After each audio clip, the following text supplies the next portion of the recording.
Hi, strawberries. Welcome back to the Strawberry Patch. Tonight, we're going to slow down, get cozy, and read a few pages together. Tonight, we're going to read The Secret Garden, Chapter 11, The Nest of the Missile Thrush. For 2 or 3 minutes, he stood looking round him while Mary watched him, and then he began to walk about softly, even more lightly than Mary had walked the first time she had found herself inside the four walls.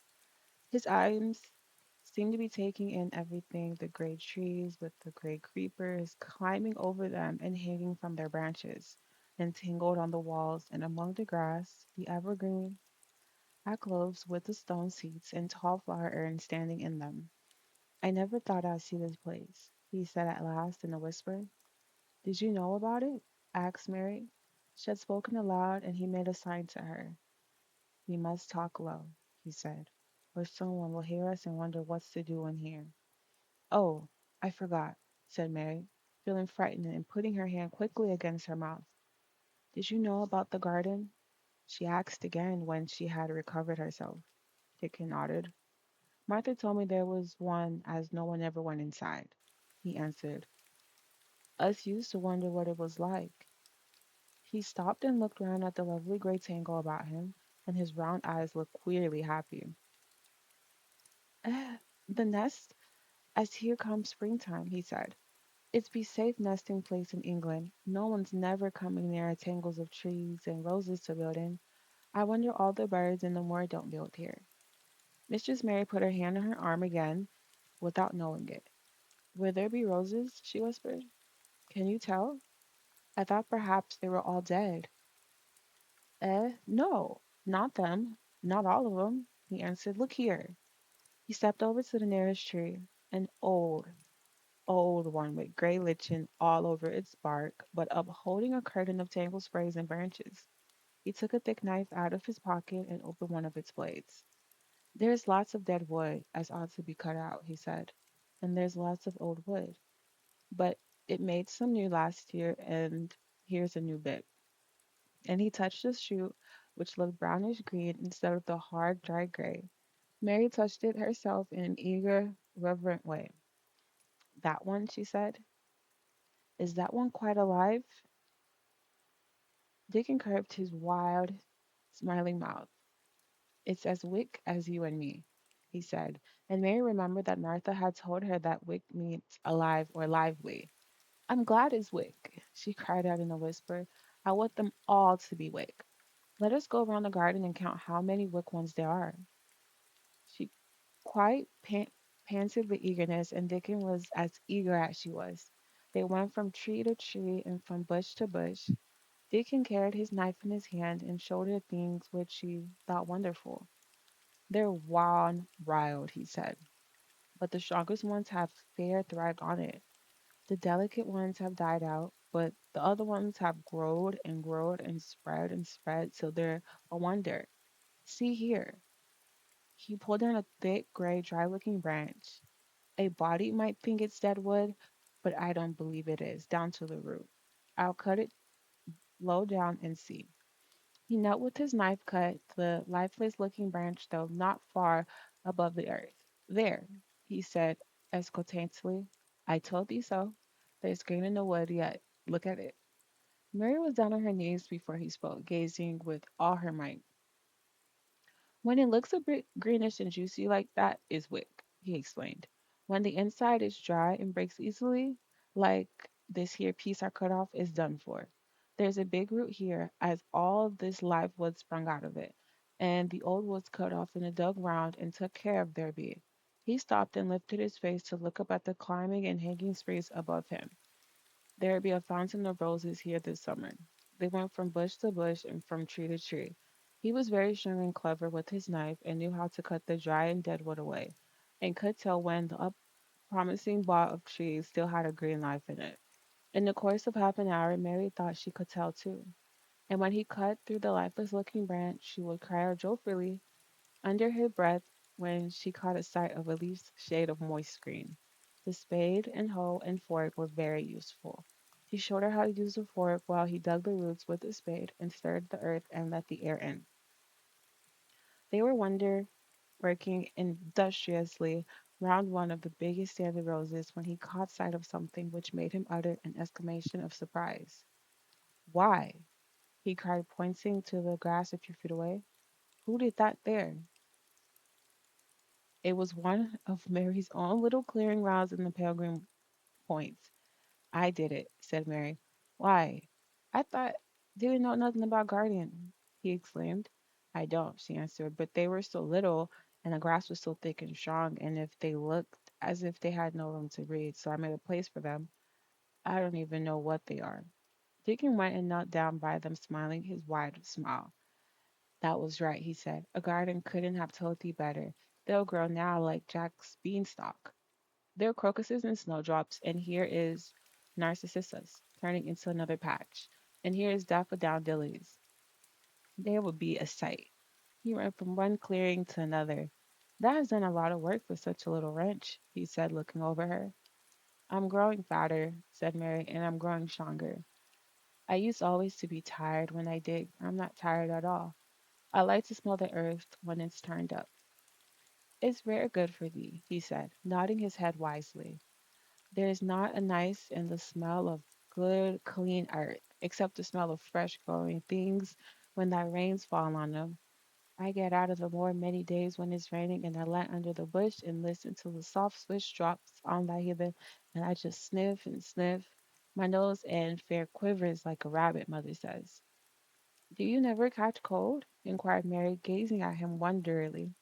She had never seen such a funny boy, or such a nice one. Not me, he said, grinning. I never catch cold since I was born. I wasn't brought up nest enough. I chased about the moor in all weather, same as the rabbits does. Mother says I sniffed up too much fresh air for 12-year-old to ever get sniffing with cold. I'm as tough as a white thorn knobstick. He was wondering all the time he was talking, and Mary was following him and helping him with a fork or the trowel. There's a lot of work to do here, he said once, looking about quite exultantly. Will you come again and help me do it? Mary begged. I'm sure I can help too. I can dig and pull weeds and do whatever you tell me. Oh, do come, Dickon. I come every day if thou wants me, rain or shine, he answered stoutly. It's the best fun I've ever had in my life, shut in here and wakening up a garden. If you will come, said Mary, if you will help me to make it alive, I don't know what I'll do. She ended helplessly. What could you boys like that? I'll tell thee what thou do, said Dickon with a happy grin. Thou get fat, and thou get as hungry as a young fox, and thou learn how to talk to the robin same as I do. We'll have lots of fun. He began to walk about, looking up the trees, at the walls, and the bushes with a thoughtful expression. I wouldn't want to make the gardener's garden all clipped and spiked and spam, would you? He said. It's nicer like these things running wild and swinging and catching hold of each other. Don't let us make it tidy, said Mary anxiously. It would have seemed like a secret garden if it was tidy. Dickon stood rubbing his rusty head with a rather puzzled look. It's a secret garden, sure enough, he said, but seems like someone besides the robin must have been in it since it was shut up 10 years ago. But the door was locked and the key was buried, said Mary. No one could get in. That's true, he answered. It's a queer place. Seems to me as there been a bit of pruning done here and there later than 10 years ago. But how could it have been done? Said Mary. He was examining a branch of a standard rose and shook his head. Aye, how could it? He murmured. With the door locked and the key buried.